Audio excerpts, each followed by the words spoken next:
Welcome everyone. Today we are just looking at a digital board. We're looking at the stress states of a state.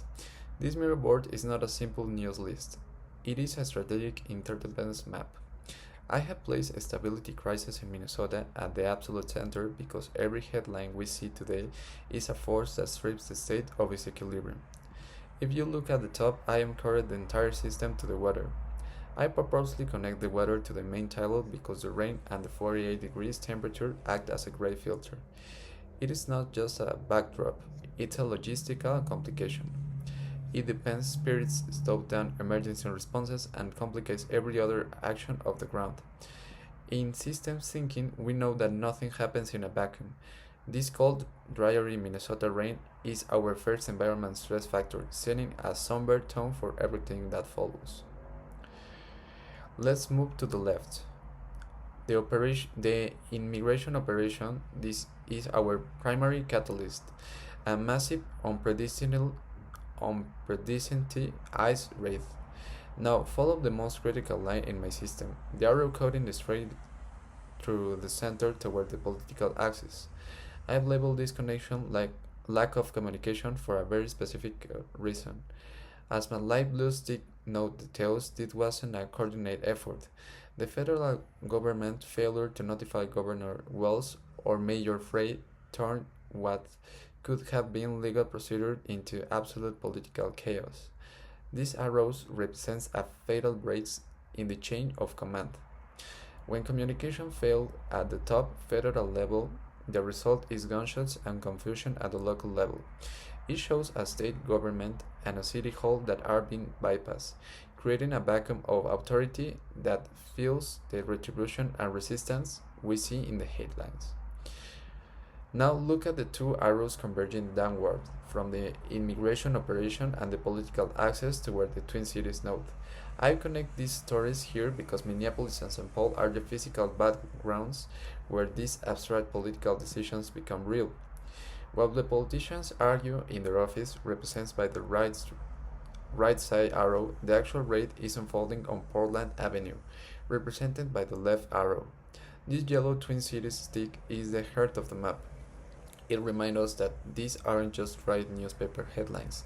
They are traumatic events scaring citizens in their own neighborhoods.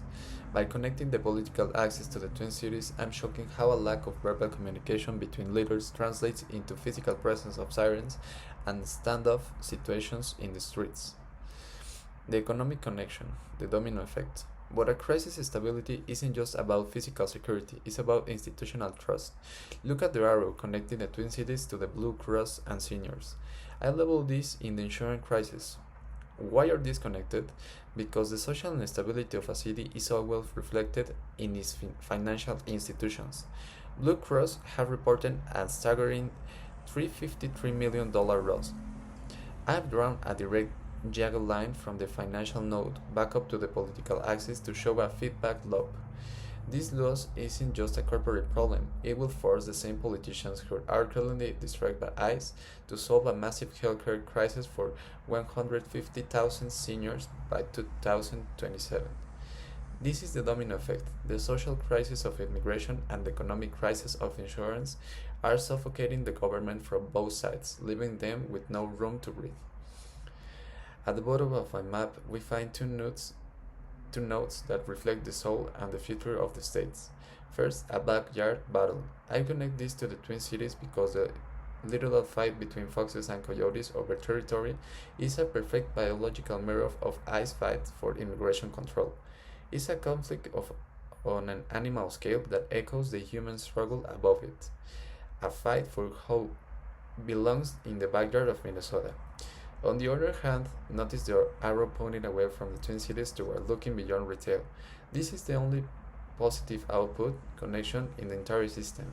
It represents the Nicollet Malhurban Improvement Plan. This is the system's resilience mechanism. Even in the face of insurance collapses and security rates, the city is desperately trying to move toward a new economic model. It's an attempt to build something new while the old structures are under fire.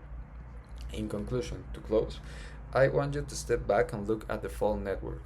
The arrows you see are not just decorations, they are the veins of the crisis. The lack of federal communication feeds the political tension, that political tension distracts from the looming economic disaster, and all of this unfolding under a cold, unrelenting Minnesota rain.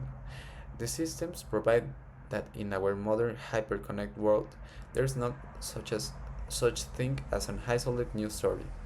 A riot in the morning leads to a budget crisis in the afternoon and a political standoff by evening. These boards eat the anatomy of the state under pressure, trying to find its way back to stability. Thank you.